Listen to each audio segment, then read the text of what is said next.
வாழ்க வையகம், வாழ்க வையகம், வாழ்க வளமுடன். குரு வாழ்க, குருவே துணை. சிந்தனையை, உடல் நலத்தை சீர் அமைத்து உயிர்வித்த குருவே வாழ்க. வாழ்க வளமுடன், வாழ்க வளமுடன், வாழ்க வையகம்.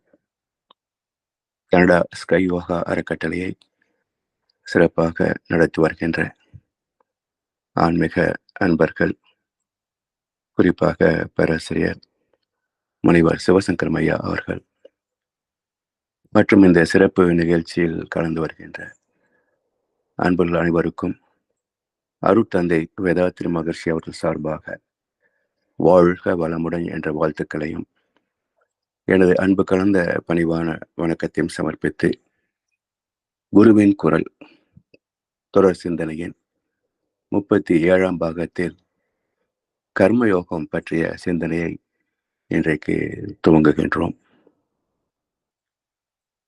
கர்மயோகம் என்ற சொல்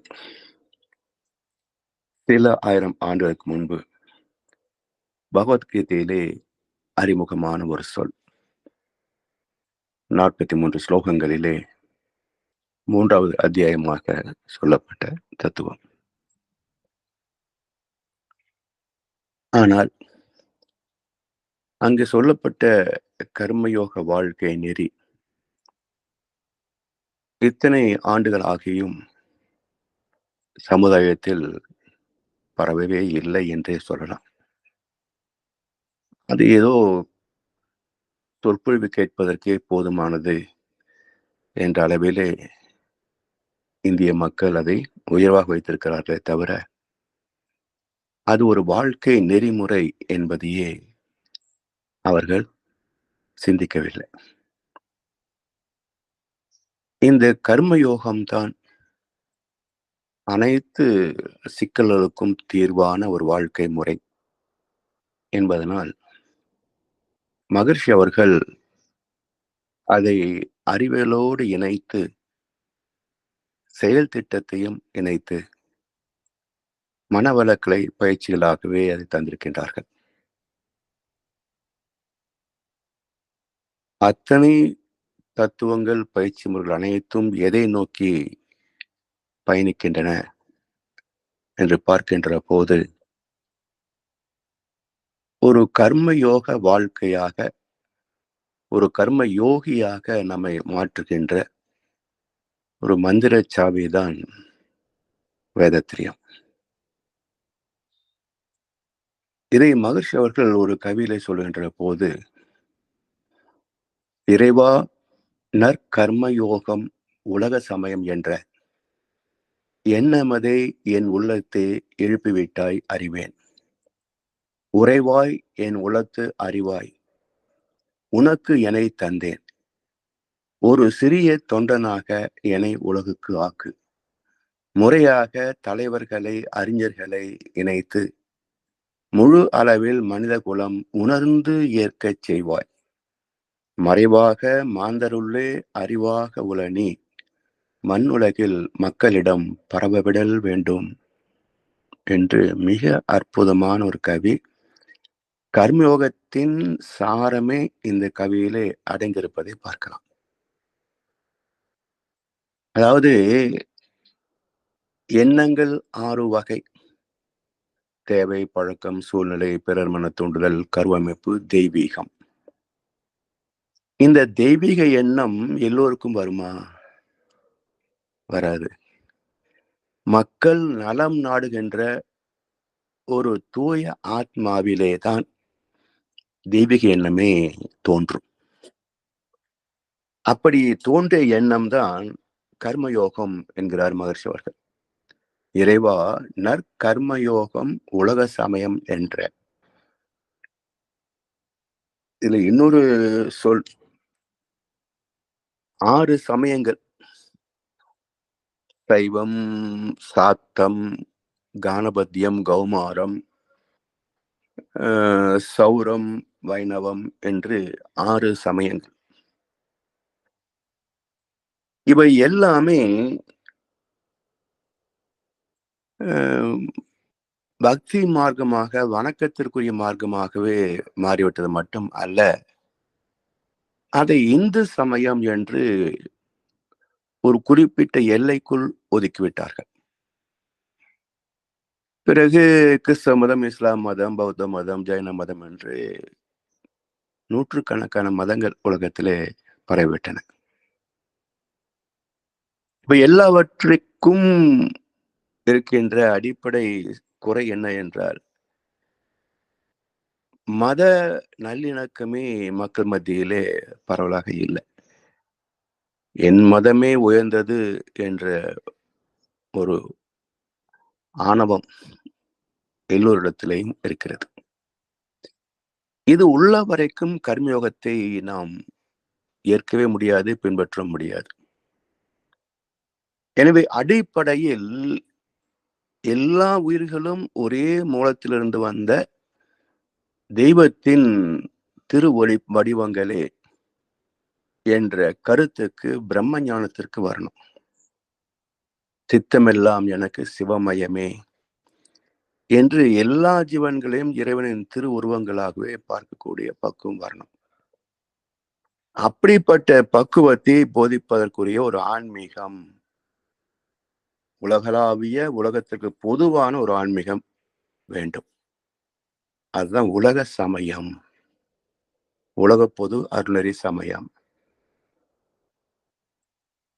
இறைவா நற்கர்ம யோகம் உலக சமயம் என்ற எண்ணமதை என் உள்ளத்தை எழுப்பிவிட்டாய் அறிவேன். உறைவாய் என் உள்ளத்து அறிவாய். உனக்கு என்னை தந்தேன். இதுதான் கர்மயோகம். என் செயல் என்பதெல்லாம் இறைவா என்னுள் இருக்கும் உன் செயலே என்று தன்னையே அர்ப்பணித்து விடுகின்ற நிலைதான் கர்மயோகத்தின் அடிப்படை. அர்ப்பணிப்பு என்று சொல்கிறோமே, ஒப்பு கொடுத்தல், அதுதான் சரணாகதி.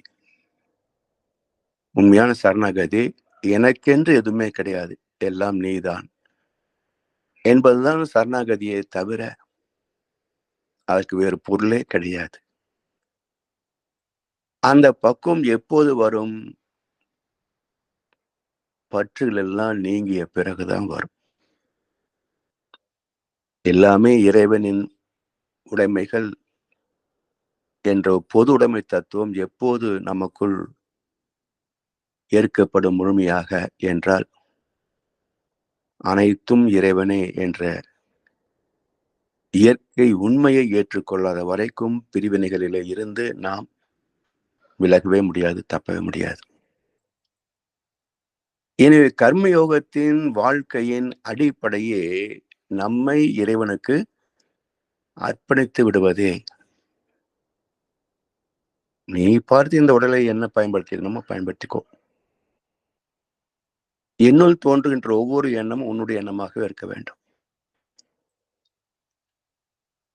என்னுள் ஆழ்ந்து அந்த தெய்வத்தின் குரலை கேட்டு அதை காட்டுகின்ற வழியிலே நான் பயணம் செய்வேன். இதுதான் கர்மயோகத்தின் அடிப்படை தகுதி. உனக்கு என்னை தந்தேன். சரி, எதற்காக? ஒரு சிறிய தொண்டனாக என்னை உலகுக்கு ஆக்கு. ஒரு சதம் இந்த உலகத்தில் ஒரு மாற்றத்தை நிகழ்த்தி விட்டால் அதுவே மிக பெரும் வெற்றி தான். ஆனால் மனித இனத்தின் துரதிர்ஷ்டம், இத்தனை மகான்கள் வந்தும் மக்களை திருத்தவே முடியவில்லை என்பதுதான் கசப்பான உண்மை. மகர்ஷி அவர்களே ஒரு நாள் ஒரு நிகழ்ச்சியிலே சொன்னார், நான் எதிர்பார்த்தபடி ஒரு அன்பர் கூட தேரவில்லையே என்றார். ஏன்னா அவருக்கு அடுத்து ஒரு குருஸ்தானம் வேணும் இல்லையா? ஒருத்தர் கூட தேரல. அப்ப தோற்று போனவர்கள் தானே. எல்லா ஞானிகளும் உலக நன்மைக்காக வாழ்ந்து தங்கள் வாழ்க்கையே தொலைத்தவர்கள் தான். வலுப்பெருந்தகைன்னு சொல்லுவார், இடும்பைக்கு கொள்கலம் கொல்லோ மிச்சில் துறவார்க்கு என்று இது ஒரு குரல்ல இருக்கு. அதனுடைய பொருள் என்ன என்றால், மக்கள் நலம் நாடி இந்த உலகத்திலே அவதரித்த மகான்களுடைய உடம்பு துன்பங்களை கொட்டி வைக்கின்ற பாத்திரமா என்ன என்று கேட்கிறார். ஏன்னா, உலகத்திற்காக அர்ப்பணித்த பல மகான்களுக்கு கிடைத்த பரிசு என்ன என்றால் அகால மரணம். அகால மரணம் எத்தனை பேரை கொண்டிருக்கிறது இந்த இந்திய நாடு. இத்தனை வளங்கள் நிறைந்திருந்தும் ஏன் இங்கே மக்கள் நிம்மதியாக வாழ முடியவில்லை என்றால், அந்த பாவம் தான் இங்கே துரத்தி துரத்தி அடிக்கிறது. நல்லவர்கள் ஆட்சிக்கு வரவே விடுவது இல்லை. பல மகான்கள் இங்கேத்தான் அவதரித்தாங்க. குறிப்பா சொல்ல போனா ஆதிசங்கரர் முதல் துவைதத்தை போதித்த வரைக்கும் அவருக்கு பின்னாலேயே சுற்றி கொண்டிருந்த ஒரு பிச்சைக்கார கூட்டம், வயிறு வளர்க்கின்ற பிச்சைக்கார கூட்டம். அவர் அத்வைதத்தை பேசிய போது கொன்றே முடித்தது 35 வயதுல. அவருக்கு சமகாலத்தில் வாழ்ந்தவர் சாக்ரட்டிஸ். அவருக்கு ஒரு கோப்பை நஞ்சு பரிசாக கிடைத்தது. அதன் பிறகு வள்ளுவர், அவருடைய குரல் யாருக்கும் புரியவில்லை, அதனால் அவர் தப்பித்தார். பிறகு இயேசு பிரானுக்கு சிலுவை கிடைத்தது 35 வயதுக்குள்ளேயே. அதே வயதிற்குள் 600 ஆண்டு கழித்து வந்தவர் யாருங்க? நபிகள் நாயகம். அவருக்கு கல்லாலே அடித்து கொண்டார்கள். வள்ளல் பெருமான் வந்தார் 19ஆம் நூற்றாண்டிலே.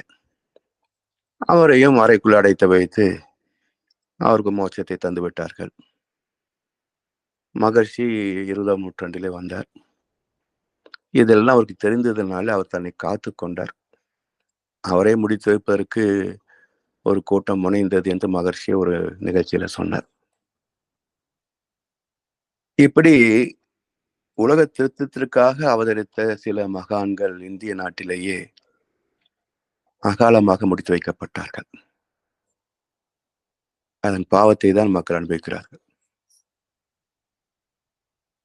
எனவே ஒரு சிறிய தொண்டனாக உலகு ஆக்கு என்று மகர்ஷியுடைய விண்ணப்பம் கூட இறைவனால் நிகழ்த்தி வைக்க முடியவில்லை என்பதுதான். சரி, இதற்கு என்ன நடந்தால் செயல்பாட்டுக்கு வரும் என்பதை இறைவனின் இன்ப கருணையை விட்டு கொடுக்காமல் மகரிஷி அதற்கு ஒரு வழியை சொல்லி வைத்து போய்விட்டார். இறைமேல் குற்றம் சொல்லக்கூடாது. இதெல்லாம் என்ன நடக்கணும் என்றால், முறையாக தலைவர்களை, அறிஞர்களை இணைத்து, அரசியல் தலைவர்கள், மத தலைவர்கள், வாழ்க்கை தேவைகளை உற்பத்தி செய்கின்ற, கண்டெடுக்கின்ற தொழிற்சாலைகள், வியாபாரிகள், இப்படி யாரெல்லாம் உலகத்தை நிர்வகித்துக் கொண்டிருக்கின்றார்களோ, முறையாக தலைவர்களை, அறிஞர்களை இணைத்து முழு அளவில் மனித குலம் உணர்ந்து ஏற்கச் செய்வாய். அதாவது தலைவர்களுக்கு இந்த அறிவு வந்துவிட்டால் எளிதில் சமுதாயத்தில் பரவ விடலாம். ஆனாலும் ஒழுக்கத்தை பின்பற்றுவதிலே 2 முறை உண்டு. அதை கண்ணதாசன் அழகாக ஒரு பாடல சொன்னார். சட்டம் என்பது வெளிக்காவல், தர்மம் என்றால் அது மனக்காவல். இரண்டும் போன பின் எது காவல், யார் காவல் என்ற ஒரு திரைப்பாடலிலே தந்தார். வெளிக்காவலுக்கு பயந்து ஒழுக்கமாக வாழலாம்.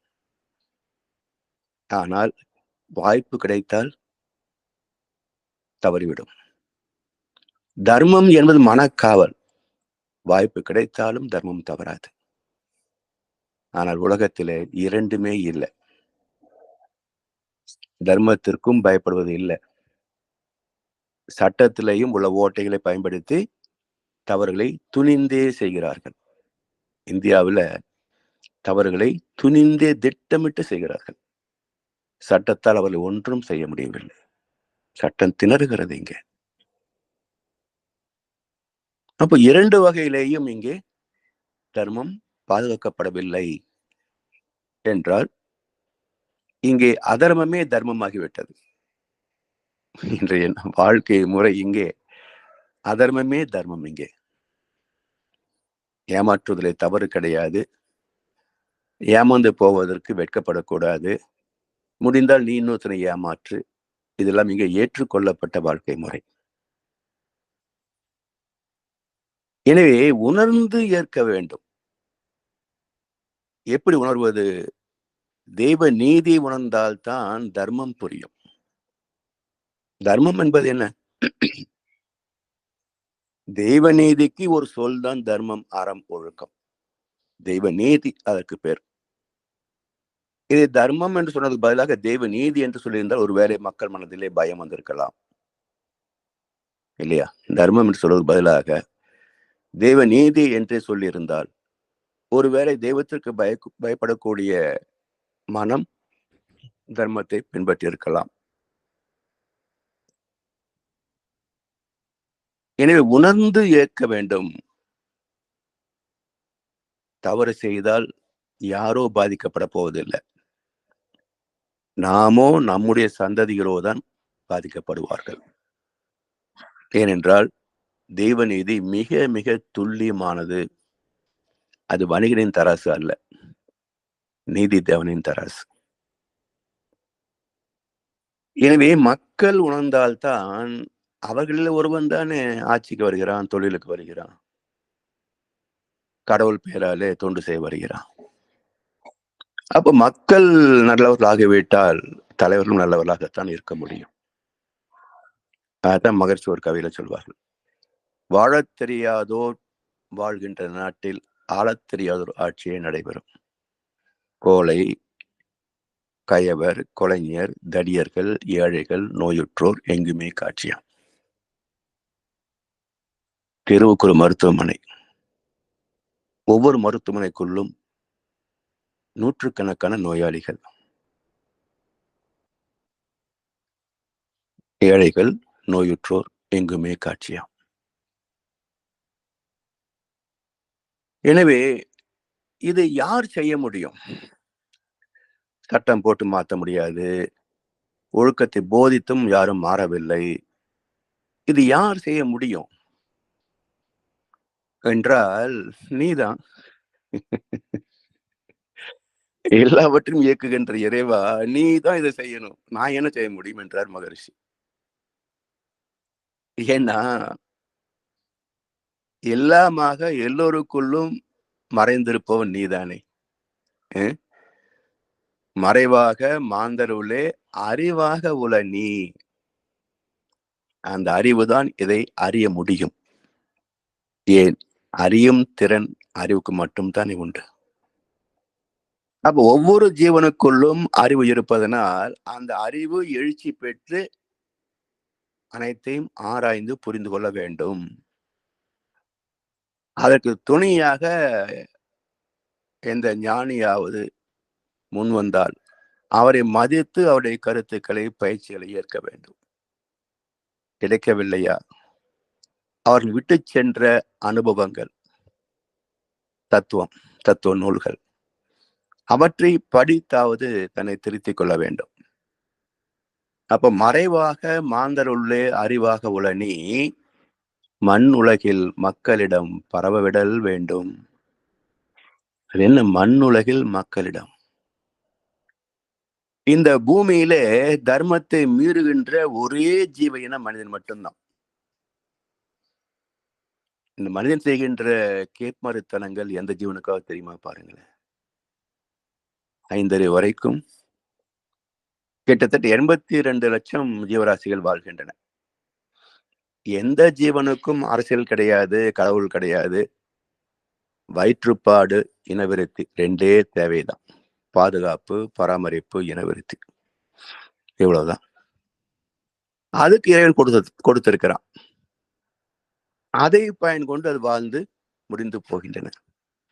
கல்லும் மரமும் மௌன நிலையில் நின்று கடமை தவறாது பயனாகும் போது எல்லாமே இறைவன் தான், இறைவனின் படைப்புகள் தான். ஆனா எதுவுமே தர்மம் மீறவில்லையே. கல்லும் மரமும் மௌன நிலையில் நின்று கடமை தவறாது பயனாகும் போது சொல்லும் கருத்தும் உடைய மனிதன் ஏனோ சுகம் கெட்டு சமூகத்தை மறக்க வேண்டும். அல்லும் பகலும் ஆசை ஒழிக்கவென்றே ஆசைதனை பேராசையாக்கிக் கொண்டு தொல்லைப்படும் அன்பர்களே, சுருங்கச் சொல்வேன், சுயநிலையை அறிவறிய கருதவமே போதும். உங்களை காப்பாற்றுவது அரசாங்கமோ இராணுவமோ யாரும் கிடையாது. உங்களை நீங்க தான் காப்பாத்திக்கலாம். அதற்கு தவம் ஒன்றுதான் துணை. ஏனென்றால் தவம்தான் இறைவனை உணர வைக்கும். இறைவனை உணர்ந்து விட்டால் அதுவே அவனது நீதியை நமக்கு புரிய வைக்கும். எனவே தவம் ஒன்று போதும். பிறகு எத்தனை விளக்கங்கள் எதற்காக என்றால், இந்த தவத்தை நோக்கி நம்முடைய மனதை திருப்புவதற்கான விளக்கங்களே தத்துவம். தத்துவத்தை படித்தால் மட்டுமே ஞானம் வந்துருமா? தெய்வத்தை தரிசித்து விட முடியுமா?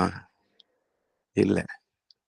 இத்தனை விளக்கங்களும் நம்மை தவத்தை நோக்கி திருப்புவதற்கும் தவத்தில் ஆழ்ந்து போவதற்குமான ஒரு துணையே தவிர வேறு இல்லை.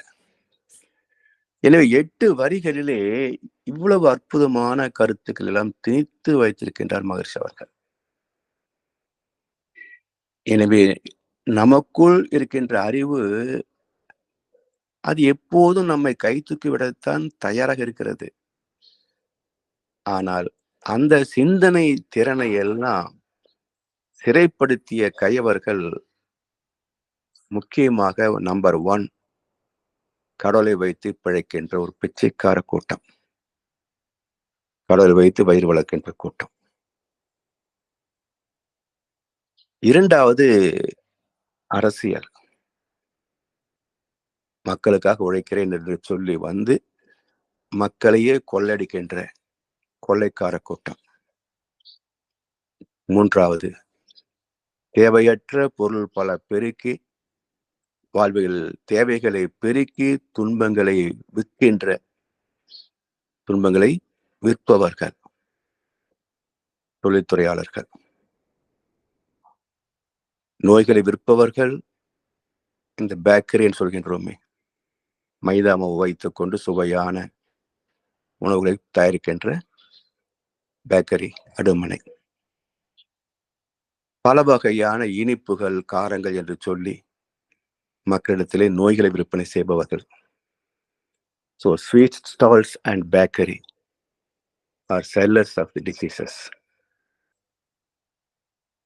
பிறகு இதை குணப்படுத்துகிறேன் என்று சொல்லி இன்னொரு கூட்டம் கொள்ளடிக்கும்.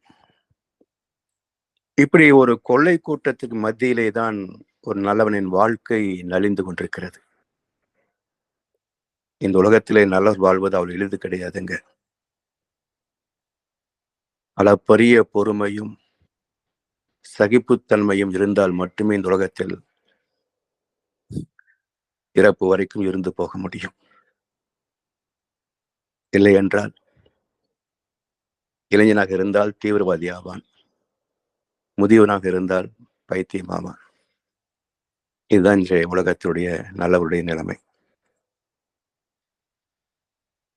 சரி, இப்போ இந்த கர்மயோகம் ஓரளவுக்காவது நமக்கு தெரிந்தால் தானே பின்பற்றுவதற்கு துணையாக இருக்கும். இதுவரை இல்லாத வசதி, எத்தனை வசதிகள்! ஒரு 50 ஆண்டுகளுக்கு முன் இருந்த வசதிகள் என்ன? இன்றைக்கு இருக்கின்ற வசதிகள் என்ன? இதைவிட இன்னும் அடுத்து வரக்கூடிய ஆண்டுகளிலே ஆர்டிபிஷியல் இன்டெலிஜென்ஸ், நம்முடைய அறிவின் வெளிப்பாட்டில் வந்த ஒரு செயற்கை அறிவு, அது நிகழ்த்தப் போகின்ற சாதனைகள் இன்னும் ஏராளம். இன்னும் மனித வாழ்க்கை இலகுவாகவே அமையும். இப்ப விஞ்ஞானத்தால், சமுதாயத்தால் வாழ்க்கை வசதிகளை தந்து விடலாம். ஆனால் வாழ்ந்தேன் என்ற நிறைவை யார் தர முடியும்? நிறைவாக வாழ்ந்து விட்டேன், குறையொன்றும் இல்லை மறைமூர்த்தி கண்ணா என்று யார் சொல்ல முடியும்? அந்த மன நிறைவை யார் தர முடியும்? உண்மையான ஆன்மீகம் மட்டுமே இந்த இடத்துல கை கொடுக்கும். உடல் சார்ந்த வாழ்க்கைக்கு உலகம் நமக்கு எத்தனையோ தந்துவிடும். ஆத்மா சார்ந்த வாழ்க்கைக்கு நாம் தான் தேட வேண்டும். ஆத்மாவின் தேடல், அது தேடுகின்ற ஒரே பொருள் மெய் பொருள் மட்டும்தான். அதுதான் ஆத்மாவிற்கு அடைக்கலமாக கூடிய ஒரே இடம், ஒரே வீடு பேர். எனவே இத்தனை வசதிகள் இருக்கின்ற காலத்திலே, எத்தனையோ மகிழ்ச்சியாக நிறைவாக வாழ வேண்டிய காலகட்டத்தில் எத்தனை பேர் வாழ்கிறார்கள்? 1000 இருந்தும் வசதிகள் இருந்தும் no peace of mind. Why? Good people have a peace of mind. Bad people have pieces of mind. சுக்களாக நொறுங்கி போன மனங்கள். Because bad people. எனவே நாம் நல்லவர்களாக இருந்தால் மனம் அமைதியாகத்தான் இருக்க வேண்டும். அமைதியாக இருந்தால் தான் நாம் நல்லவர்கள் என்று பொருள். எப்போதும் எதையோ பரபரவென்று ஓடிக்கொண்டு இருந்தால் நம்மிடத்திலே அமைதி இல்லை. அமைதி இல்லை என்றால் தர்மம் தெரியாது என்ற அர்த்தம். தெய்வநீதி புரியவில்லை என்ற அர்த்தம். எனவே மனிதர்கள் நல்லவர்கள் இல்லாததால் மனங்கள் சுக்களாக நொறுங்கி கிடக்கின்றன. இதற்கான காரணத்தை விளக்கி இந்த சிறையிலிருந்து விடுதலை பெறும் வழியை போதிப்பது கர்மயோகம். இந்த திறந்த வெளி சிறைச்சாலையில் இருந்து விடுதலை பெறுகின்ற வழியை போதிப்பது கர்மயோகம். கர்மயோகம் போதிக்கின்ற அடிப்படை கருத்துக்கள் என்ன என்றால், துன்பத்திற்கான காரணம் என்ன? தெய்வ நீதி சரி, தெய்வ நீதிக்கு எப்படி இன்ப துன்பத்திற்கான பேதங்கள் தெரிகிறது? எப்படி தவறாமல் துல்லியமான தீர்ப்பை அவரவருக்கு அல்லது அவருடைய சந்ததிக்கு தவறாமல் கொண்டு சேர்த்து விடுகிறது? இந்த கூரியர் சர்வீஸ் என்ன? தபால்காரர் கூட சில சமயம் அடுத்த வீட்டு தபாலை நம்ம வீட்டுல போட்டு விடுவார், நம்ம வீட்டு தபாலை அடுத்த வீட்டிலே போட்டு விடுவார்.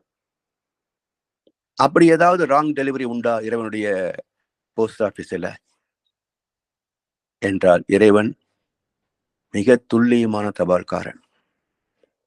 ஒரு வீட்டு தபாலை அந்த வீட்டில் உள்ள ஒவ்வொருடைய தபாலையும் அவரவருக்கே சேர்க்கின்ற மிக துல்லியமான கடமை தவறாத தபால்காரன். நீ தேடி வந்த முகவரி இது அல்ல என்று சொல்லி தப்பிக்கலாமா என்றால், ஜிபிஎஸ் தெரிந்த தபால்காரன் ஏமாற்றவே முடியாது. சரி, நீ தேடி வந்த ஆள் நான் அல்ல என்று சொல்லி தப்பி விடலாமா என்றால், ஐடி இல்லாமலேயே அடையாளம் காணுகின்ற திறம் படைத்த தபால்காரன் ஏமாற்றவே முடியாது. அவ்வளவு துல்லியமானது என்னுடைய தபால் துறை.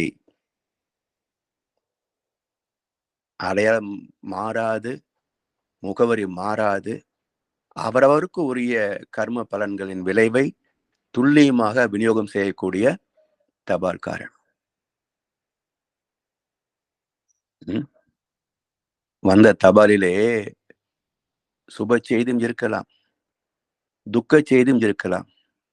அதுக்கு தபால்காரர் பொறுப்பல்லவே. அதே போல இறைவன் தருகின்ற விளைவுகளிலே சுகமும் இருக்கலாம், துக்கமும் இருக்கலாம். அதுக்கு இறைவன் பொறுப்பல்லவே. யார் பொறுப்பு? அவருடைய கர்மாக்களே பொறுப்பு. நான் விதைத்ததே எனக்கு அறுவடை ஆகிறது. விதைக்காத ஒன்று அறுவடை ஆவது இல்லை. எனவே பாவத்தை விதைத்திருந்தால் துன்பங்கள் வந்தே தீரும். புண்ணியத்தை விதைத்திருந்தால் நன்மைகளும் வந்தே தீரும். யாரும் தடுக்க முடியாது. உனக்கு வரவேண்டிய நன்மைகளோ தீமைகளோ அவற்றை தடுக்கின்ற சக்தி இறைவனுக்கே கிடையாது என்றார் விவேகானந்தர். ஏன்? வேறு யாராவது விளைவாக வருவதாக இருந்தால் இறைவனிடத்திலே சொல்லி மாற்றிக் கொள்ளலாம். இறைவனே விளைவாக வருகின்ற போது யாரிடத்திலே போய் முறையிடுவீர்கள்?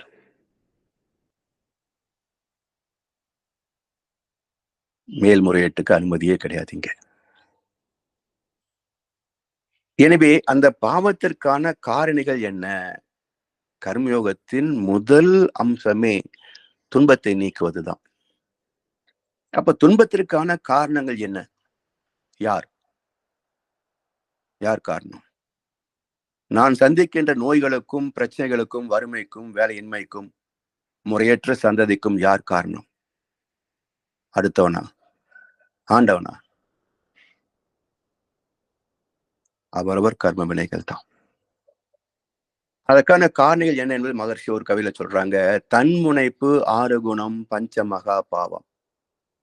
தயவின்றி பிறருடைய சுதந்திரம் பறித்தல், வன்முறைகள், வீண் செலவு, பிறர் பொருள் கவர்தல், வாழ்வினிலே பெண் இனத்தை வருந்தவிடல், மேலும் முன்பிறவி பதிவுகளில் தீமை கண்டு திருந்தா முன்பிறவி பதிவுகளில் தீமை கண்டு திருந்தா முறையினிலே பழக்க வழிவாள் சோம்பல் தன்மை இன்னும் பல துன்பம் நிறை பிறவிகட்கும் வித்தாம் இறைநீதி உணர்ந்து கருமைய தூய்மை பெறுவோம்.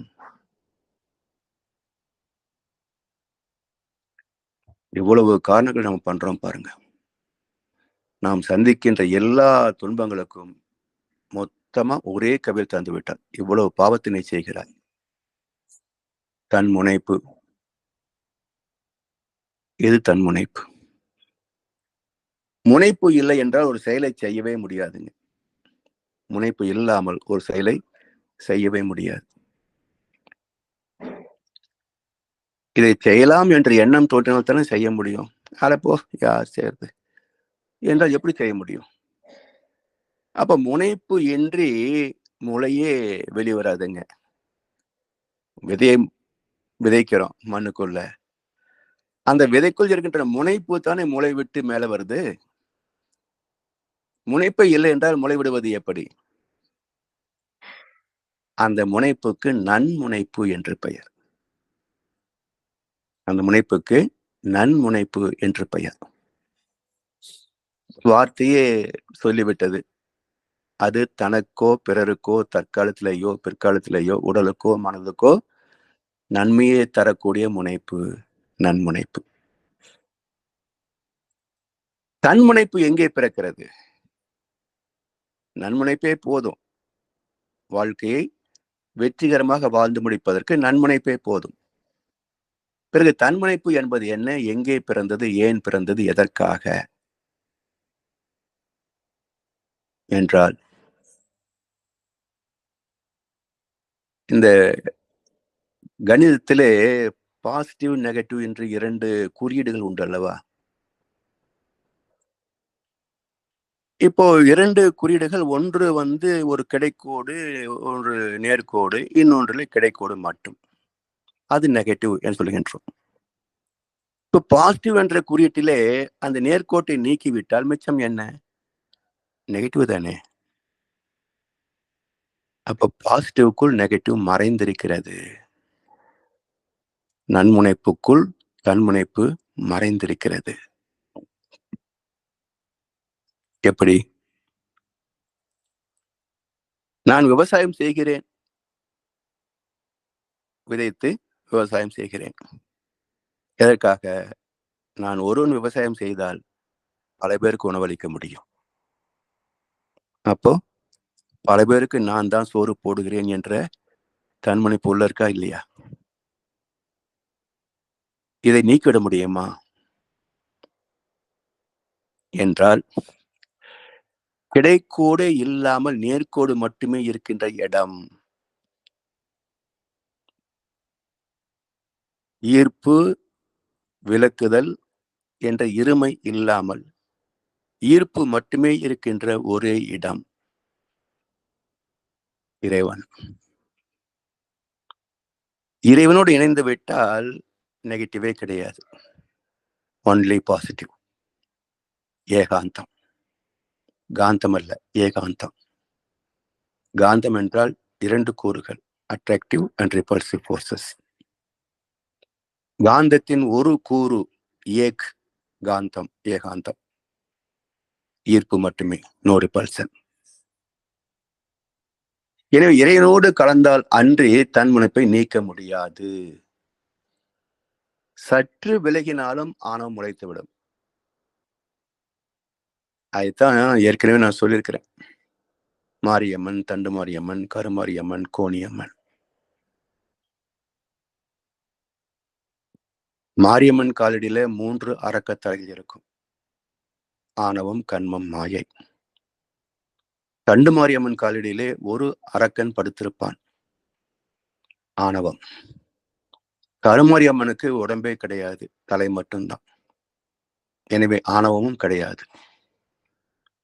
கோணியம்மன் காலடியிலே மீண்டும் ஒரு அரக்கன் படுத்திருப்பான்.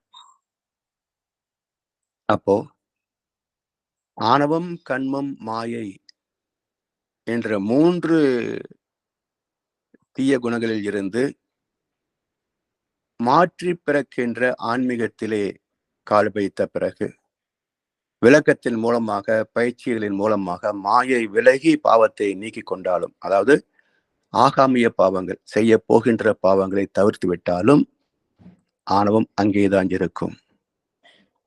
உடல் கடந்து போன கருமாரி அம்மன், நான் என்ற எண்ணமே அற்று போன கருமாரி அம்மன், உடல் என்ற தேவைகளே உணர்ச்சிகளே இல்லாத கருமாரி அம்மன், அங்கே ஆணவம் வர முடியாது. அனைத்தும் அறிந்து இந்த பிரபஞ்சத்தையே இயக்குகின்ற நடத்துகின்ற தெய்வம் நீ, கோ நீ அம்மன் என்று அறிந்து உலக வாழ்க்கைக்கு திரும்புகின்ற போது அனைத்தும் அறிந்த முனிவன் நான் என்ற வித்யா கர்வம் கூடவே வந்துவிடும்.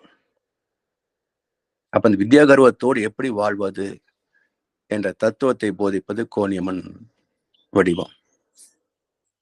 இருக்கும், ஆனா எங்க வைக்கணும்? காலடியில் வை. சற்று இடறினாலும் அவன் தலையிலே அமர்ந்து விடுவான். அவ்வளவு ஆற்றல் இந்த கர்வத்துக்கு உண்டு, ஆணவத்துக்கு உண்டு. எனவே ஆணவத்தை நாம் கொன்றுவிட முடியாது. ஆனால் கவனமாக காலடியிலேயே அதை இறுக்கி பிடித்திருக்க வேண்டும். சற்று விலகினாலும் தலையிலே உட்கார்ந்து நம்மை ஆட்சி செய்து விடுவான். அந்த தன்முனைப்பு, இந்த தன்முனைப்பின் வெளிப்பாடுதான் நானே உயர்ந்தவனாக இருக்க வேண்டும், அனைத்தும் எனக்கே சொந்தம், என் சொல்படிதான் உலகமே நடக்க வேண்டும், யாருடைய சொல்லுக்கும் நான் கட்டுப்பட மாட்டேன். இது எழுதாத ஒரு சாசனம் இங்கே உலகத்துல. எந்த மனிதனுக்கும் அடுத்தவன் பேச்சை கேட்பதற்கு மனமே ஒப்பாது. கும்மி அடிப்பாங்க கூடி. இப்போ இங்க அரசியல் எடுத்துக்கொள்ளுங்களேன், எல்லாம் புகழ் பாடுவாங்க. எதுக்கு? ஏதோ அவன் தயவு இருந்தா தான் நாம் சில 1000 கோடிகளை சம்பாதிக்க முடியும். ஆனால் அவனுக்குள் ஒரு வாய்ப்பு கிடைத்தால் சிஎம் ஆவறதுக்கும் பிஎம் ஆவறதுக்கும் ஆசை இருக்குமா? இல்ல. ஆசை இருக்கு தாசில் பண்ணேன்பாங்களே, அது மாதிரிதான். அப்போ தான் தனது என்ற 2 எழுச்சி பெறுகின்ற போது இவற்றை ஒரு விபரீத தம்பதி என்கிறார், விசித்திர தம்பதி என்கிறார் மகர்ஷி அவர்கள். இந்த விசித்திர தம்பதிக்கு பிறக்கின்ற விபரீத குழந்தைகள் 6: காமம், குரோதம், லோபம், மோகம், மதம், ஆச்சரியம். இந்த 6 குழந்தைகள் செய்கின்ற அட்டகாசங்கள் பஞ்சமகா பாதகங்கள்: பொய், களவு, சூது, கொலை, கற்பு, தவறுதல். ஒரு வரியில் இத்தனை விளக்கத்தை வச்சிருக்கிற மகர்ஷி. தன்முனைப்பு, 6 குணம், பஞ்சமகா பாவம், தயவின்றி பிறருடைய சுதந்திரம் பறித்தல். இன்றைக்கு என்னதான் நாம இதையெல்லாம் கண்டுகொள்ளக்கூடாது என்று இருந்தாலும் கூட, பொழுதுபோக்குக்கு என்று எதை பார்க்கிறோம்? யூடியூப், ஏதோ செய்தித்தாள் பார்க்கிறோம். தவறு என்று சுட்டி காட்டுபவனை கைது செய்து துன்புறுத்துகின்ற அளவுக்கு ஆட்சியிலே ஆணவம் கலந்து நிற்கிறது இங்க தமிழ்நாட்டுல. தயவின்றி பிறருடைய சுதந்திரம் பறித்தல். இவர் என்ன ஆகாயத்திலிருந்து பிறந்தவர்களா? அதிகாரி, அரசியல்வாதி என்றால் யாரும் இவனை கேள்வியே கேட்கக்கூடாதுங்க. அப்படி ஒரு ஆணவத்தின் உச்சத்துல இங்க இருக்குது இந்த தமிழகம்.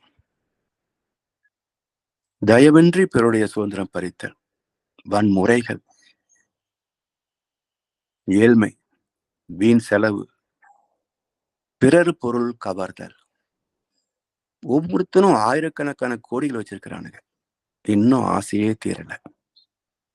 5000 கோடி செலவு செய்து அம்பானி மகனுக்கு திருமணம் செய்து வைக்கிறான். இந்த 5000 கோடி நேர்வழியில் வந்த காசா? எத்தனை திருட்டுத்தனம்! அவன் சொத்து அத்தனை திருட்டு காசு.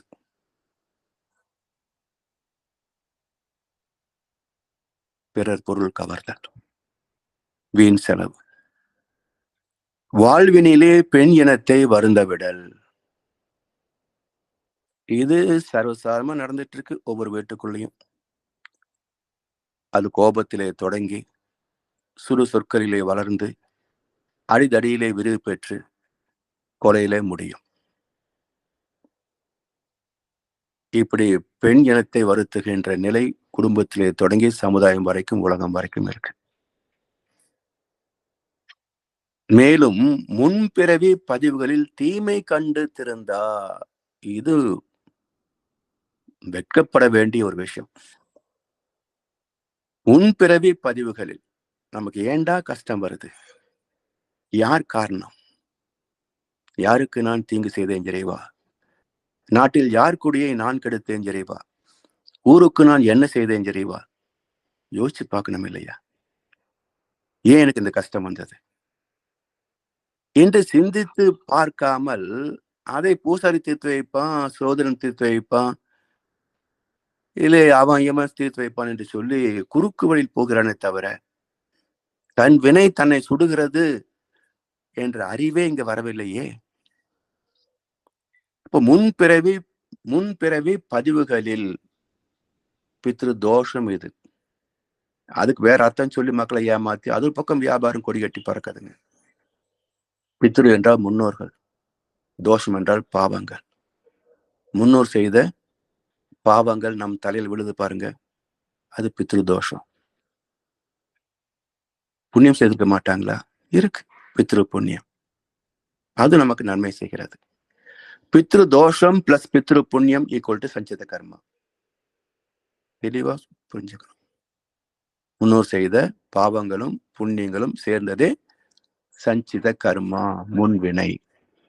நமக்கு முன் 6 தலைமுறைகள் செய்த அனுபவங்கள்.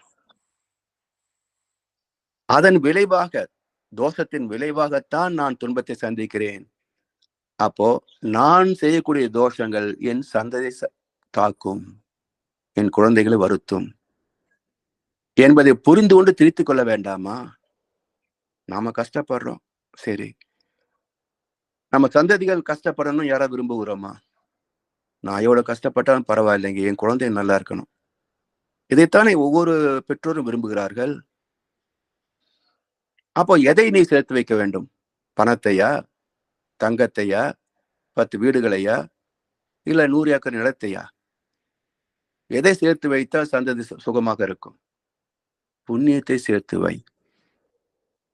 ஏனென்றால் புண்ணியம்தான் வசதிகளாக மாறும், புண்ணியம்தான் பணமாக மாறும். எனவே நாம் சேர்த்து வைக்க வேண்டிய செல்வம் தங்கமோ நிலமோ பேங்க் பேலன்ஸோ அல்ல, புண்ணியங்கள். எனவே நம்முடைய சந்ததி நன்றாக இருக்க வேண்டும் என்றால் புண்ணியத்தை சேர்க்க வேண்டும், பாவத்தை தீர்க்க வேண்டும். எனவே முன்பிறவி பதிவுகளில் தீமை கண்டு திருந்தா. இவெல்லாம் இருந்தா என்ன, செத்தா என்ன? தன்னை திருத்திக் கொள்ள தெரியாத மனித பிறவிகள் எல்லாமே கேடுகட்ட கர்ப்பங்கள். நான் சொல்லல, பகவத்கீதை சொல்கிறது. இவனுடைய பிறப்பே கேடுகெட்ட பிறப்பு, அசுர யோனியில் பிறந்தவர் என்கிறார் வேதவியாசர். அசுர யோனி.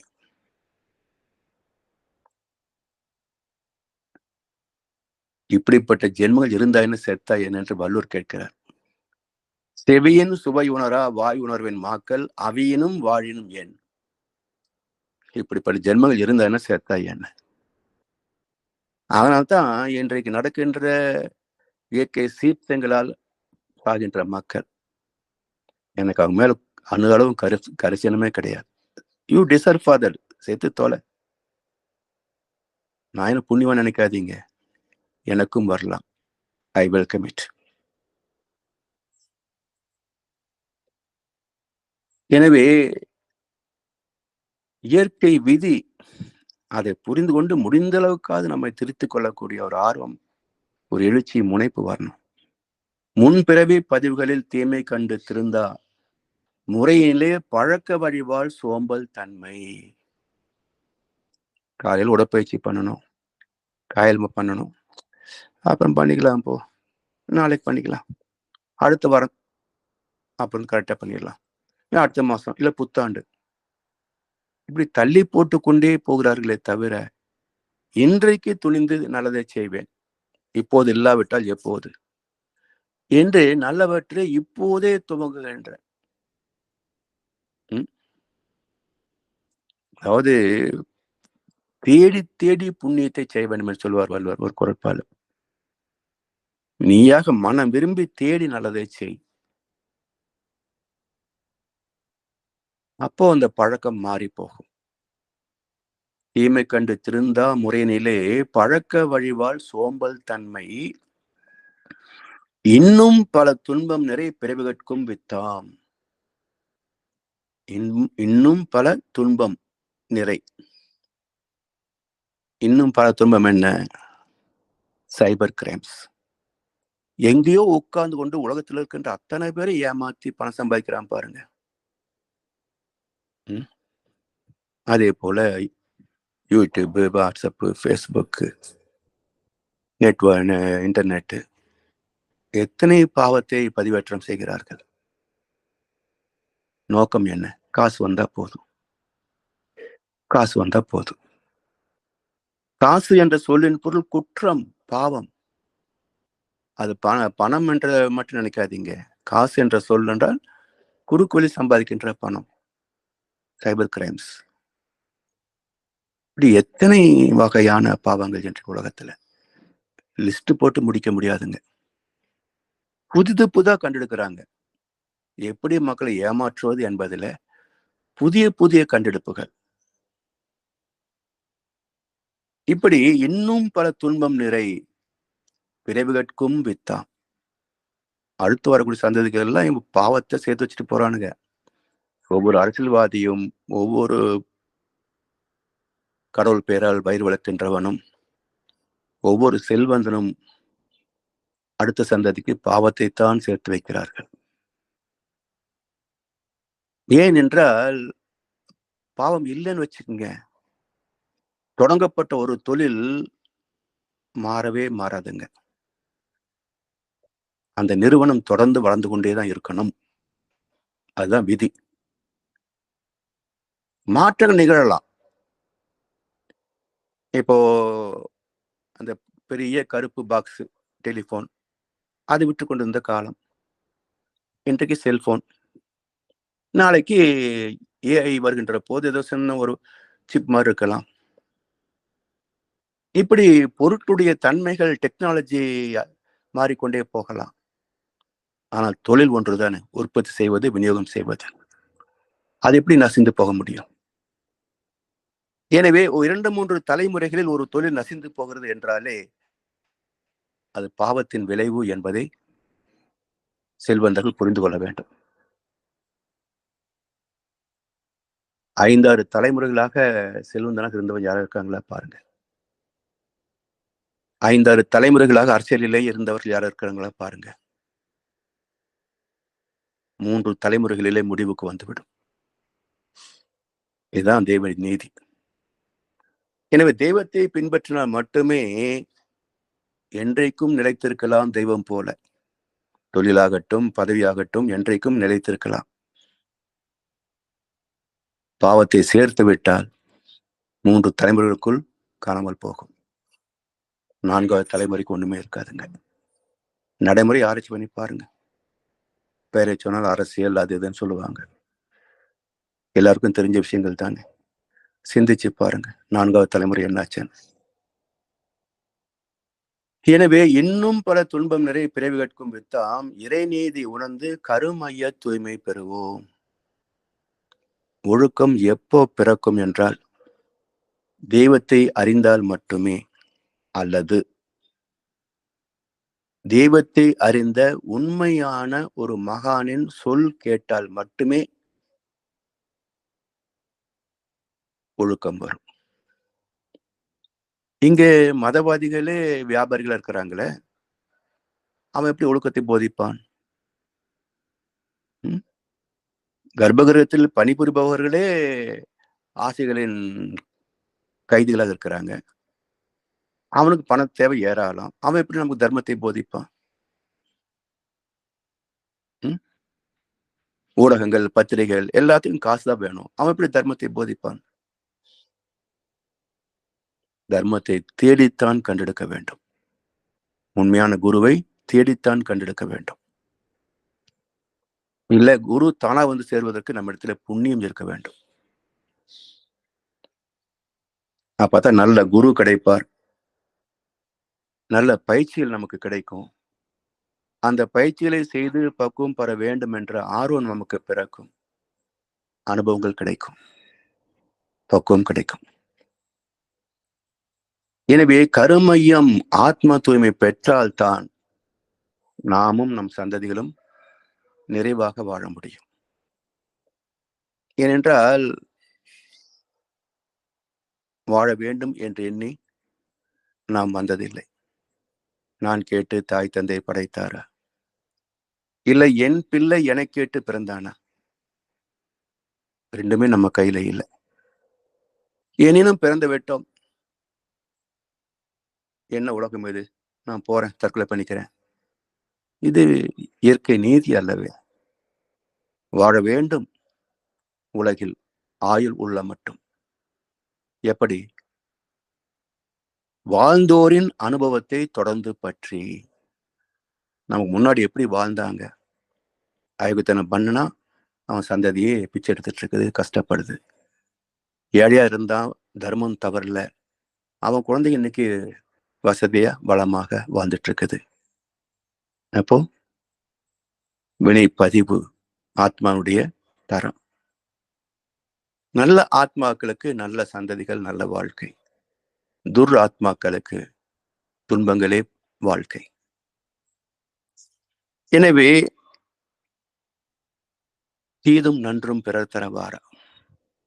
தக்கார் தகவலர் என்பர் அவர் தம் எச்சத்தால் காணப்படும் என்றார் வள்ளுவர் பெருந்தகை. 6 தலைமுறை முன்னோர்கள் நல்லவர்களா தீவர்களா என்பதை எப்படி தெரிந்து கொள்ளலாம்? தக்கார் தகவலர் என்பர் அவர் தம் எச்சத்தால் காணப்படும். அவங்க குழந்தைகளை பாருங்க, எப்படி வாழ்றாங்க? சுகமாகவா துக்கமாகவா? அதை வைத்து அளந்து விடலாம். இவருடைய முன்னோர்கள் புண்ணியவான்களா பாவிகளா என்பதை ஒரு மனிதன் சந்திக்கின்ற சுக துக்கத்தின் அளவு என்ன?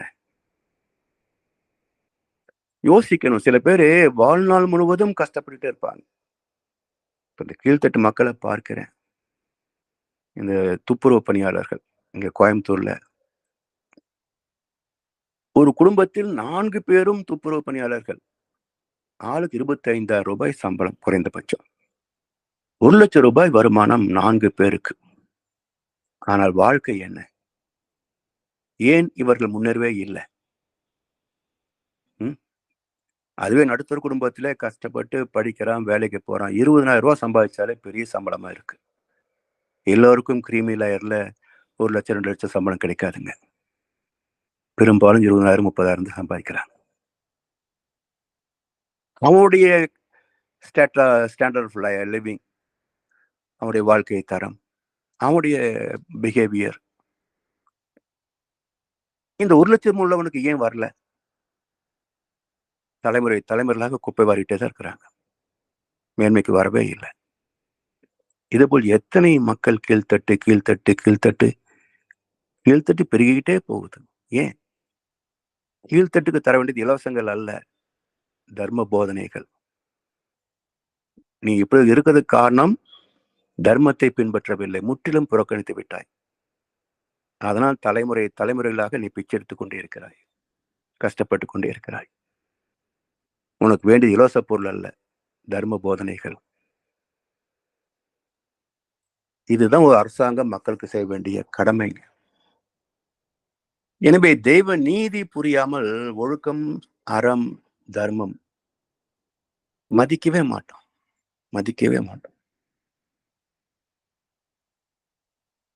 எனவே இந்த மதவாதிகள் மக்களை திருத்துகின்ற கடமை எடுத்துக்கொண்டார்கள். ஆனால் மக்களை ஏமாற்றிக் கொண்டே இருக்கிறார்கள். இன்றைக்குள்ள மதங்களில் யார் எந்த தவறை செய்யவில்லை என்ற கேள்வி எழுப்பி சிந்தியுங்கள். இந்த சிந்தனையை அடுத்த அமர்விலே தொடர்வோம் என்று சொல்லி வாய்ப்பளித்த அனைவருக்கும் நன்றி பாராட்டி இந்த உரையை நிறைவு செய்கின்றோம். வாழ்க வளமுடன், வாழ்க வளமுடன், வாழ்க வையகம். வாழ்க வளமுடன், வாழ்க வளமுடன் ஐயா.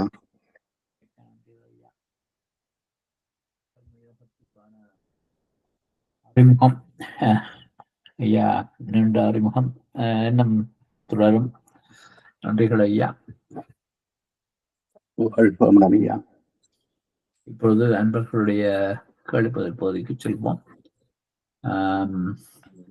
ஐயாவிடம் உங்கள் கேள்விகளை கைகள் உயர்த்தி கேட்கலாம்.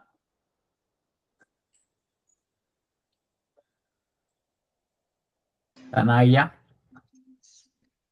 ஐயா வாழ்நாள் ஐயா. வாழ்க வளமுடன் ஐயா.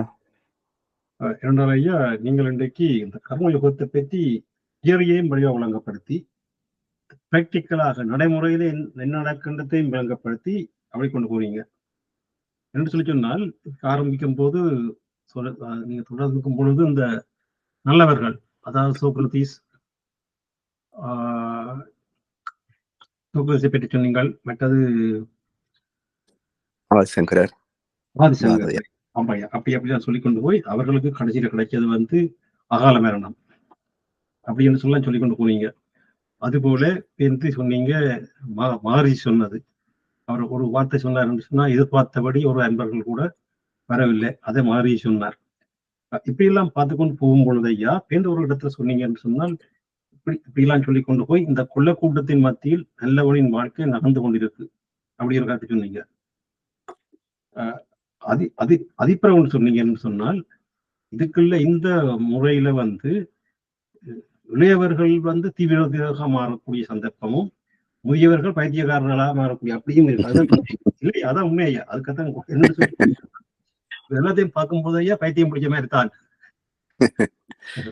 அப்ப இந்த ஐயா அதுக்குள்ள அப்ப இந்த சிந்தனை உள்ள சிறப்பு அதுதான் ஐயா சொல்றேன். நான் என்ன சொன்னா, உங்க இந்த வாழ்வியல், அதாவது நீங்க திருப்பி கேட்கிறது, இதுகள் எல்லாத்தையும் கேட்டுக்கொண்டு போகல இப்படியான இதுக்குள்ள நாங்கள் இப்படி இருக்கிற தப்பி போறதுன்ற ஒரு சிந்தனை கொண்டு வரும் ஐயா. அந்த அதாவது இதுக்கெல்லாம் இப்படி வாழ்ந்து கொண்டு போறதுன்ற ஒரு ஆனால் இப்படித்தான் போனாலும் இந்த கொள்ள கூட்டத்தின் மத்திய தான் வாழ்ந்து கொண்டு இருக்கிறோம். அப்படி இருக்கும் பொழுது ஐயா அது பெரிய கஷ்டமான வாழ்க்கையாது. அப்ப இவ்வளவு நல்லதாக செய்தும் கடைசியில அந்த கூட்டத்துக்கு இருக்கிறோம் நாங்கள். அப்ப அது உண்டு. அடுத்து என்னோட சொன்னீங்கன்னு சொன்னால், இந்த உலகத்தில் மகரிஷியில சொன்னமாட்டு தலைவர்கள் எல்லாருக்கும் அந்த உணர்வு வேற, ஒன்னு அறிவு வேற, அப்படி அப்படின்னு சொல்லி அது எல்லாத்தையும் பார்க்கும்போது ஐயா கடைசியில எல்லாத்தையும் கூட்டி கழிக்க அந்த நெற்று சட்டை பார்க்கும் பொழுது உலகம் முழுக்க அழிஞ்சுதான் திரும்பி வேற மாதிரியான ஒரு இது தெரியுது ஐயா. என்ன போக போக போக பார்க்க எல்லாம் கூடிக்கொண்டே போகுது. அது என்னதான் செய்து அது குறையிற மாதிரி காணல ஐயா. நீங்க இதுக்கு சொல்லி இருக்கிறீங்க அப்படி ஒன்று இருக்கான்னு சொல்லி. அப்ப இது ஐயா என்று சொன்னால் இதுக்கு என்ன முடிவு என்ன ஐயா? இதுக்கு முடிவான்னு சொல்லி என்னன்னு சொன்ன இப்ப நீங்க சொல்ற வழியால எங்களுக்கு இதெல்லாம் விளங்குது. அப்ப இப்படி இந்த சிந்தனை முறைகளை எத்தனை பேர் சிந்திப்பது சரியா குறைவா இருக்கு. ஒன்று. அடுத்தது, மற்றவர்கள் எல்லாரும் இதை பற்றி சிந்தனை இல்லாத ஆட்கள். அப்ப அவை அதுக்கு அப்படித்தான் கூடிக்கொண்டே போகும். அப்படியே சாத்திய முதலாளியா இருக்கு ஐயா. உங்களோட அபிப்பிராயம் சொல்லுங்க ஐயா. அதாவது இன்றைக்கு நடக்கின்ற இயற்கை சீற்றங்கள் எல்லாமே மனிதனின் பாவத்தின் என்கவுண்டர். எந்த அளவுக்கு மனிதனுடைய வாழ்க்கை தரம் மாறிவிட்டது என்று சொன்னால், தெய்வநீதிக்கு முற்றிலும் முரணான ஒரு வாழ்க்கை. அடுத்த ஜீவனின் துன்பத்தை பொருட்படுத்தவே செய்யாத அளவுக்கு விலங்கு கூட பசிக்கும் போதுதான் இன்னொரு ஜீவனை கொல்லும். மற்ற சமயங்களில் ஒரு ஜீவன் இன்னொரு ஜீவனுக்கு உதவி செய்வதை கூட நாம் பார்க்கிறோம். இந்த யூடியூப்ல சிலதெல்லாம் பார்க்கிற போது கருணையோடு செயல்படுவதெல்லாம் நாம் பார்க்கிறோம். அப்ப மனிதனை விலங்கோடு ஒப்பிடுவதற்கே தகுதி இல்லை. விலங்கை விட கேவலமானவன் என்றால் மனிதன் மட்டும்தான். சோ காரணம் என்ன என்றால், சமுதாயம் நல்லதை போதிப்பதற்கு பதிலாக வல்லமை போதிக்கிறது. ஒரு பக்கம் வல்லமை அறிவை புது புது கண்டுபிடிப்புகளிலே கொண்டு போகிறது. இன்னொரு பக்கம் வல்லமை நிர்வாகம், மேனேஜ்மெண்ட், இதுல அரசியல் வரைக்கும் சாணக்கியத்தனத்தை பின்பற்றுகிறது. புதிய புதிய இது நல்லா இருக்கு என்று கண்டுபிடிப்புகள். இப்படி மனிதனுடைய அறிவுத்திறம் எல்லாம் இப்படி உடல் சார்ந்த வாழ்க்கைக்கு போறதே தவிர தர்மம் சார்ந்த வாழ்க்கைக்கு திரும்பவில்லை. அப்ப இந்த அறம் சார்ந்த வாழ்க்கை என்பது எளிமைதான். அப்ப எளிமையான வாழ்க்கை வாழ்வதற்கு மக்கள் மனதிலே நாட்டமே இல்லை. எவ்வளவு கஷ்டப்பட்டாலும் ஆடம்பர வாழ்க்கையை தான் விரும்புகிறானே தவிர ஒரு ஆரோக்கியமான நிறைவான அறம் சார்ந்த வாழ்க்கை வாழ்ந்துட்டு போகலாமே என்பதிலே மக்களுக்கு நாட்டமே இல்லை. அதனால தொடர்ந்து ஒவ்வொரு தலைமுறையிலையும் பாவத்தின் அளவு கூடிக்கொண்டே போற போது இந்த பூமியின் காந்த களமே கெட்டு போகிறது. இப்போ இந்த கிளவுட் பஸ்டர்னு ஒரு புதிய வார்த்தையை கண்டுபிடிச்சிருக்கிறாங்களே. அதாவது ஒரு வருஷத்தில் பெய்ய வேண்டிய மழை ஒரே நாளில் பெய்துவிடும். அதுக்கு கிளவுட் பஸ்டர் என்று சொல்றாங்க. அப்ப கிளவுட் பஸ்டர் எப்படி வரும்? இது வரைக்கும் வரலையே. நானும் பிறந்து 71 வயது முடிந்து 72 வயதாகிறது. இது வரைக்கும் இந்த சொல்லை நான் கேள்விப்பட்டது கூட கிடையாது. இந்த ஆண்டு தான் கேள்விப்படுகிறோம் கிளவுட் பஸ்டர் என்ற வார்த்தையை. அப்போ காரணம் என்ன? ஏதோ காற்று மண்டலம் திணிவு பெற்று அது வெடிக்கிறது என்று எடுத்துக்கொள்வதா? பாவங்கள் வெடிக்கிறது. மக்கள் செய்த பாவங்கள் கிளவுட் பஸ்டரா வெடிக்குது. அங்கங்க நிலச்சரிவு.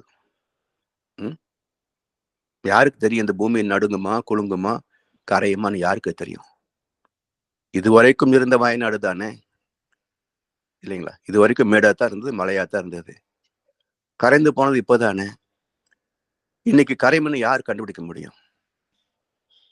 அப்ப ஏன் கரைந்தது? இது போல இயற்கை நிகழ்ச்சிகளை மனிதனுடைய அறிவை கொண்டு கணக்கிட முடியாதுங்க. தெய்வத்தை உணர்ந்து தெய்வநீதி மதித்து வாழ்வதுதான் பாதுகாப்பான வாழ்க்கை. நோயற்ற வாழ்வு, நிம்மதியான மனசு, நல்ல வாழ்க்கை துணை, நல்ல குழந்தைகள், ஒரு நிறைவான வருவாய் தரக்கூடிய ஒரு தொழில், இது போதும் வாழ்க்கைக்கு. இந்த மனசு வராத வரைக்கும் தர்மம் வராதுங்க, அறம் சிறக்காது. அறம் சிறக்கவில்லை என்றால், எக்கனாமிக்ஸ்ல ஒரு கோட்டிங் உண்டு, மால்தூசியன் தியரி ஆஃப் பாப்புலேஷன். அதில் சொல்லுவாங்க, when preventive measures are not in practice, positive measures will come into force. So preventive measures என்பது என்ன? எதை தவிர்ப்பது? அதர்மத்தை தவிர்ப்பது, தர்மத்தை பின்பற்றுவது, அதுதான் பிரிவென்டிவ் மெஷர். ஸோ அதர்மத்தை தவிர்க்கின்ற நடைமுறைகள், சட்டத்திட்டங்கள் இல்லை என்றால் positive measures will come into force. Positive என்பது இறைநிலை, அதுதான் பாசிட்டிவ் மட்டுமே இருக்கு. பாசிட்டிவ் நெகட்டிவ் ரெண்டும் இருந்தால் அது உலகம். அப்போ அறிவாகி இறைவன் positive measures will come into force. அவன் என்கவுண்டருக்கு வந்துடுவான். அவன் என்கவுண்டர் பண்ணினா எந்தெந்த வகையில் பண்ணுவான்? நிலநடுக்கம், பூகம்பம், எரிமலை, புயல், வெள்ளம், தீர்க்க முடியாத வியாதிகள், இத்தனை வகையிலையும் அழிப்பான். அழிந்து போ. இன்றைக்கு 3 முடிவுகள் நமக்கு காத்திருக்கின்றன. அதிலே உத்தமமான முடிவு என்றால் 3ஆம் உலகப் போர். என்னுடைய மனதிலே நான் வரவேற்றுக் கொண்டிருக்கின்றேன். 3ஆம் உலகப் போர் வரட்டும் என்று வேண்டிக் கொண்டிருக்கிறேன். ஏன் என்றால், இதை தவிர்த்து விட்டோம் என்றால் உணவுக்காக போர் வரும். அதைவிட கொடுமையானது நீருக்காக போர். இப்பவே 0 டே என்று இங்க கர்நாடக மாநிலத்துல பெங்களூர்ல 0 டே என்று போன 2 மாதங்கள் முன்பு குறிப்பிடப்பட்டது. அது என்ன 0 டே? நீர் இல்லாமல் செத்து போகின்ற கடைசி நாள் 0 டே. இப்போ அறிமுகப்படுத்திட்டாங்க, இப்படி ஒரு நாள் வரும் என்று. எனவே நீரின்றி தவித்து சாவதை விட, உணவின்றி தவித்து சாவதை விட, உலகப் போர்ல ஒரு அணுகுண்டு விழுந்தது, ஆயிரக்கணக்கான பேர் செத்தாங்க, அதில் நானும் ஒருவன். நிம்மதியான பிரிவு, நிம்மதியான சாவு. எனவே உலகம் அழியட்டும், புதிய உலகம் பிறக்கட்டும். வாழ்க்கை ஐயா. ஐயா இன்னொன்று அதுல என்னன்னு சொன்னா ஐயா, இப்ப நீங்க சொன்னீங்க இப்ப 3ஆம் உலகப் போர் வரவேற்றுக்கும் அதை வரவேற்கின்றேன் அப்படி ஒரு கதை சொன்னீங்க. சரி, இப்ப 3ஆம் உலகப் போர் வந்து இப்ப அடுத்த வருஷம் வருதுன்னு வைப்பமே, உதாரணமாக இப்படி வந்தா நாங்கெல்லாம் அதுல அழிஞ்சிருவோம். அப்படி வரும் பொழுது அப்ப இந்த தவம் செய்து இந்த உதவியெல்லாம் செய்தால என்ன பலன் கண்டால், இப்ப நாங்கள் வந்து இந்த தவம் எல்லாம் செய்து எல்லாத்தையும் தவிர்க்கணும் தான் செய்கிறோம். அப்ப அது நாம அது அளவீடு நாம செய்ய முடியாது. அதாவது அதுல என்ன சொல்லப்படுது அப்படின்னா, பைபிளிலேயும் பகவத்கீதையிலையும் பகவத்கீதை பிரளயங்கள் அவனை தீண்டுவதில்லை என்கிறது. பிரளயம்னா தெரியும், ஆல் பாசிட்டிவ் மெசர்ஸ், இயற்கை சீற்றங்கள். இயற்கை சீற்றங்களிலே அவன் சிக்க மாட்டான், இறைவன் அவனை காத்துக்கொள்வான் அப்படின்னு கீதை சொல்கிறது. யாரெல்லாம் யோவான் கப்பலில் ஏறுகிறார்களோ அவரெல்லாம் பிழைப்பார்கள் என்று பைபிள் சொல்லுகிறது. அப்ப அந்த தகுதி எனக்கு இருக்கா இல்லையான்னு யார் முடிவு பண்ண முடியும்? இறைவன் தான் முடிவு பண்ணுவான். நான் முடிவு பண்ணவே முடியாது. எனவே இந்த அழிவில் நானும் இருக்கலாம் அல்லது தப்பியும் போகலாம். அது இறைவனுக்கு தான் தெரியும், எனக்கு தெரியாது.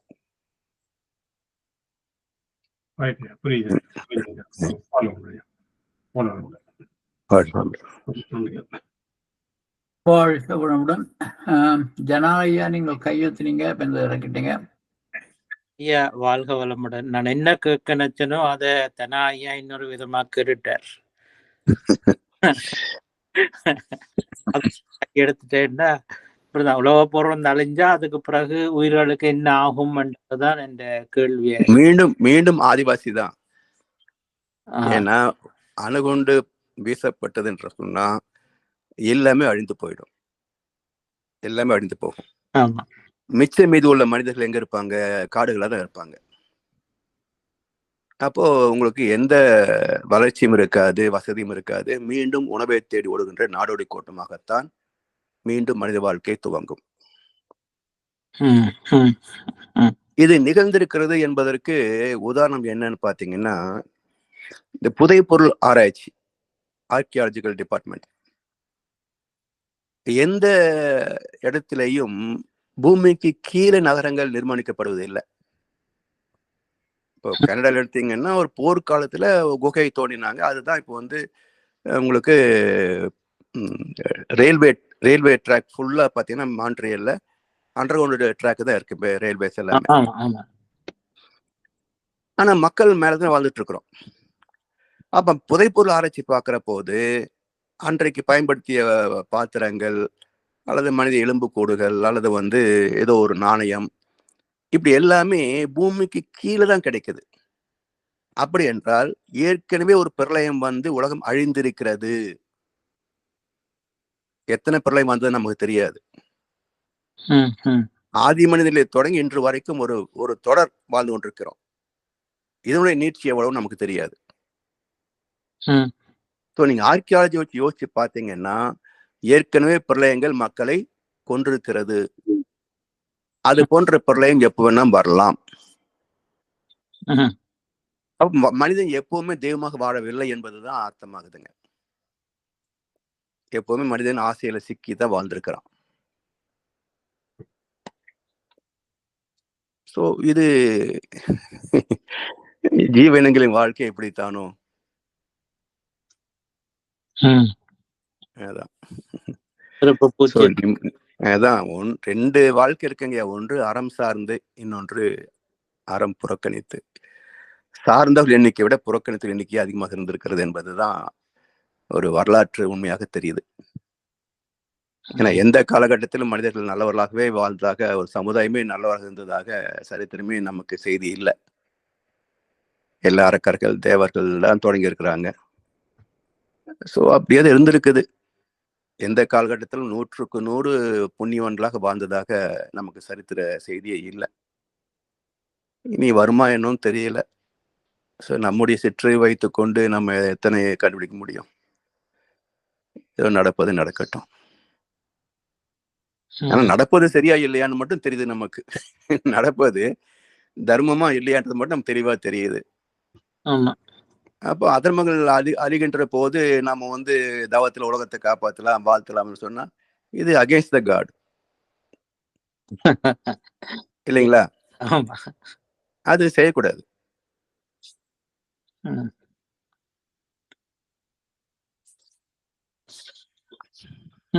உண்மைதான் ஐயா. நன்றி. வாழ்க வளமுடன். நன்றி ஐயா. வாழ்க வளமுடன். வாழ்க வளமுடன். நன்றி ஐயா.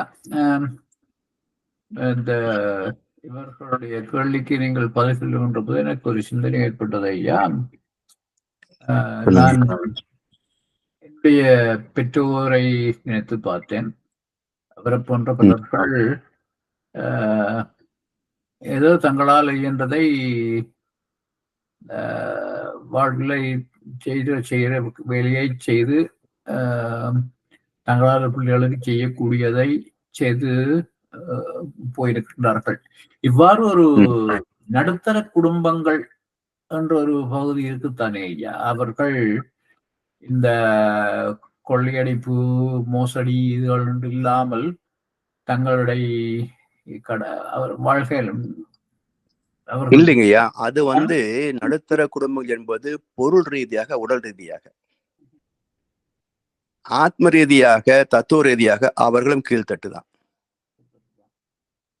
அவர்கள் பாவங்கள் செய்திருப்பதற்கான வாய்ப்பு குறைவாக இருக்கு. அவர்கள் ஏதோ தங்களால சரி, வந்த போது குறைவு, இப்ப கூட்டிக்கிட்டு இருக்கிறாங்களே பாவத்தை. அத சாமி சொன்னாங்க இல்லையா? முன்பிறவி தொடராக வந்த பாவத்தை திருத்திக் கொள்ள விரும்பாததுன்னு சொன்னாங்க இல்லையா? அப்ப நடுத்தர குடும்பம் துன்பத்தை சந்திக்குது. திருத்திக்கிட்டாங்களா? திருத்திக் கொள்ளவில்லை, அதே பழைய வாழ்க்கைன்னு சொன்னா அப்ப பாவத்தை கூட்டிக்கிட்டு இருக்காங்கன்னு அர்த்தம். அப்ப அடுத்த சந்ததி இன்னும் துன்பப்படும். நாம் எப்படி பிறந்திருந்தாலும் வாழ்க்கையின் நோக்கம் என்பது பாவத்தை குறைத்து புண்ணியத்தை கூட்டிக் கொள்வது. பாவத்தை குறைக்கிற வேலையை ஆண்டவன் பார்த்துப்பான். புண்ணியத்தை கூட்டுற வேலையை தான் நாம பார்க்கணும். ஏன்னா நாம எப்படியும் பாவத்தை குறைக்க முடியுமா? செய்யாம இருக்கலாம். செய்த பாவத்தை விலை வந்துதானே தீரும். அப்போ துன்பம் வருகின்ற போதும் அதை சகித்துக் கொள்ளக்கூடிய மன உறுதி ஆன்மீகத்தால், தவத்தால் தான் கிடைக்கும்.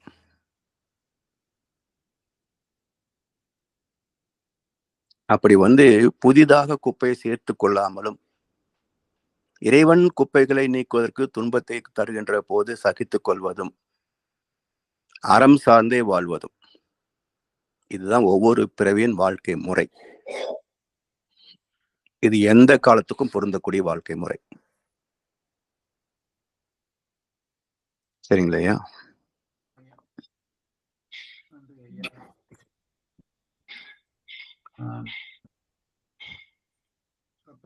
நாம் இத்துடன் வேறு கேள்விகள் இல்லை. எனவே இத்துடன் நிறைவு செய்வோம். வாழ்க்கமுடன் ஐயா. அனைவருக்கும் நன்றிகள்.